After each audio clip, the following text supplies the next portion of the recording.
Egunon guztioi, egunon goiko langileei. Bizitza xelebrea da batzutan, Urkullu jauna.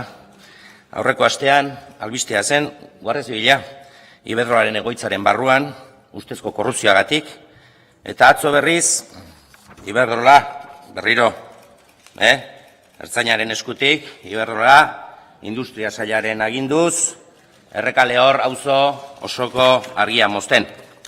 Nik, Iberdrolaren barrabazkeriak salatu nahi nituen gaur, eta gobernuari galdetu, ea zen neurria hartuko dituen Iberdrolaren gehiagikerien aurrean. Baina, atzoko eta gero uste dut erantzuna jaso dudala. Ezinbestean beraz, Errekalehor dut buruan eta bihotzean gaur. Beraz, bezarkada bat hemendik nire lagun eta burukakiderien Errekalehortan Jonto, Esti, Irantzu Aitor, eta baita noski, atzo argindarrik gabe geratu zen Errekalehorreko 150 bizilagunetako bakoitza. Amuxo ondi bana, mendik. Zuek atzokoarekin pozik, zaudete? Ni bintzat lotxa galanta sentitu nuen atzoan izan itzen. Iruditzen zait, atzo etzen utela argindarra moztu segurtasun kontu batengatik. Konponbide asko zeuden. Bezik eta ez duzuelako jasaten Errekalehor bizirik egotea. Errekalehor, etxebitza burbularen zementuaren azpian lurperatu nahi izan zen eta nahi da oraindik. Baina hor dago, bizitzaz blai borborrean, beste bizi eredu batzu posible direla erakusten, eta argindarrarekin... Otero jauna, barkatu, Otero jauna.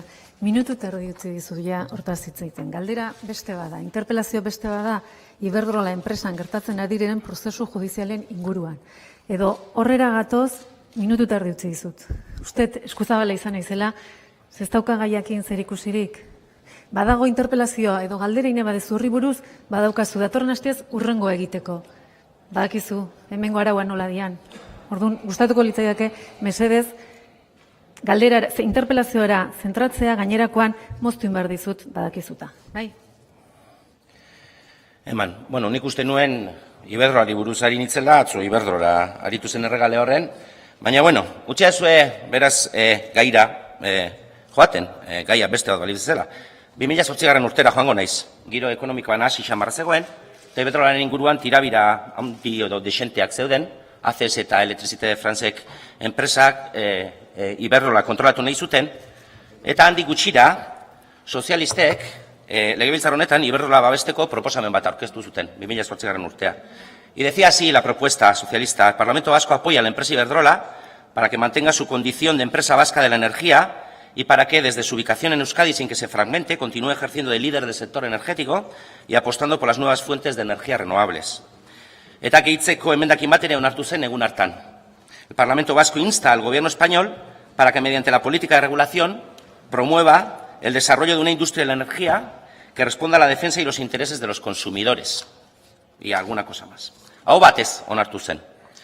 Seguruenik, borondate onarekin, talde guztien asmoa, Euskal langileak dituen Euskal enpresa handi batek bere egoitza eta bere zergen ordainketa Euskal Herrian mantentzea. Baina nabardurak zeuden diskursoetan. Patxi Lópezek defendatu zuen proposamena eta hau esate zuen. Esta es una proposición para que la máxima institución representativa de la sociedad vasca, este Parlamento, cierre filas en torno a una empresa tan emblemática y tan necesaria para el país como Iberdrola. Creemos que es necesario seguir avanzando en el objetivo de conseguir un modelo de competencia real a través del cual los consumidores tengan garantizado un buen suministro de calidad a unos costes razonables y con un compromiso de responsabilidad medioambiental claro. Nik ez dakit Iberdrolak eztabaida hura jarraitu zuen edo ez, ni iruditzen zait hemengo eztabaida jarraitu baino nahiago duela Iberdrolak tarteka marteka alderdi batzuen kideak bere administrazio kontseiluan eta barresertzea erlazio onak oliostatzeko, gaur egun jeltzalekin, sozialistekin eta popularrekin egiten duen bezala. Nik ez dakit ere Iberdrolak hemen onarturikoa irakurri zuen ala ez, aquella parte del desarrollo de una industria de energía que responda a la defensa de los intereses de los consumidores o lo de ofrecer energía a unos costes razonables, porque es cuando menos un poco irónico, ¿no?, que en este Parlamento se unieran la defensa de Iberdrola y la defensa de los intereses de los consumidores y ahora se esté multando y procesando a Iberdrola por trampear con los precios de la luz.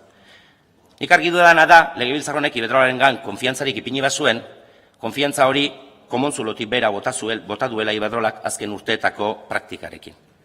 Eta iritsi dela ordua, neurriak hartzeko, eta iritsi dela ordua, gobernu honek bere burua Iberdrolarengandik eta bere arau eta legearekiko jokamoldetik urruntzeko. o abierta la veda de ser muleta de corruptos, todo cabe. Si en 2008 podía haber alguna duda sobre la ética o la honestidad de las prácticas empresariales de Iberdrola, casi 10 años después me temo que no queda ninguna.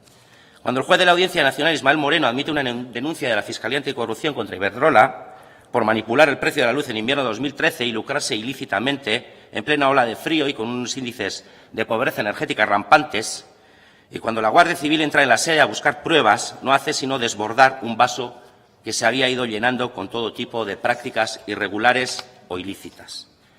Porque Iberdrola, antes que empresa vasca, es un tiburón globalizado que nada en aguas internacionales y responde, como muy bien dice su presidente Sánchez Galán, ese señor que cobra creo que 90 veces el sueldo de nuestro lehendakari, responde, digo, a su junta de accionistas. ¿Y quiénes son los principales accionistas en Iberdrola? Pues son el Estado de Qatar, son el Banco de Noruega, son BlackRock, la mayor empresa mundial de gestión de inversiones. Panorama honekin, Urkullu jauna, Iberdrolak nori erantzuten diola uste duzuzuk. Pobrezia energetikoak egon daitezkeen 200.000 Arabar, Gipuzkoar eta Bizkaitarrei, legeari, zuri, edo nazioarteko inbertitzaileei. Dudari badaukazu, Sánchez Galanek negozio bidaietara laguntzeko agintzen dizun urrengoan, galdetu jozu.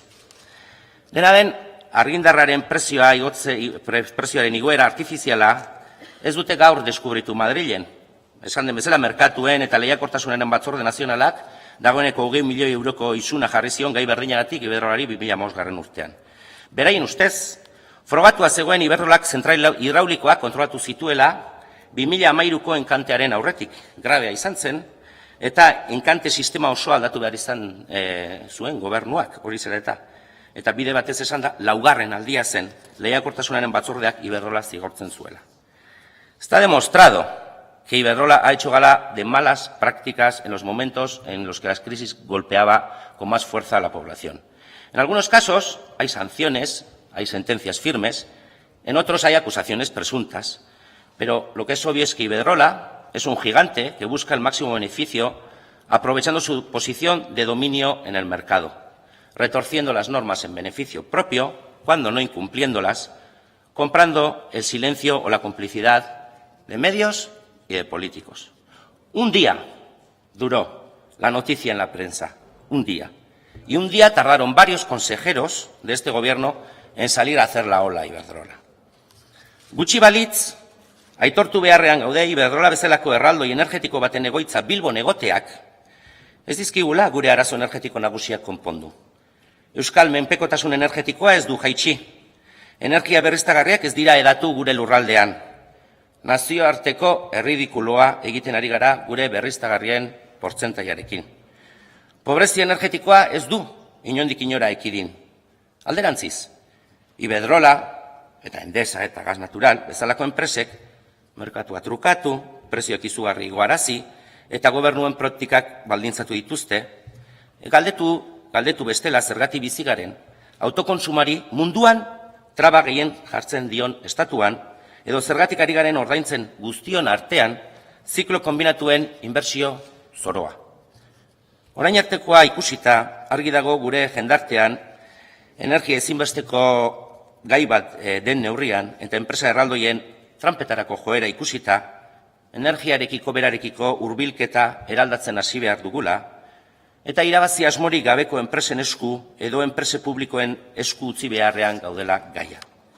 Ez dugu asko irabaziko, egia da, Iberdrola zigortu, eta eskema berdinarekin dabilen beste enpresa erraldoi bat bultzatzen badugu, baina bultzatu ditzagun beste eredu batzuk.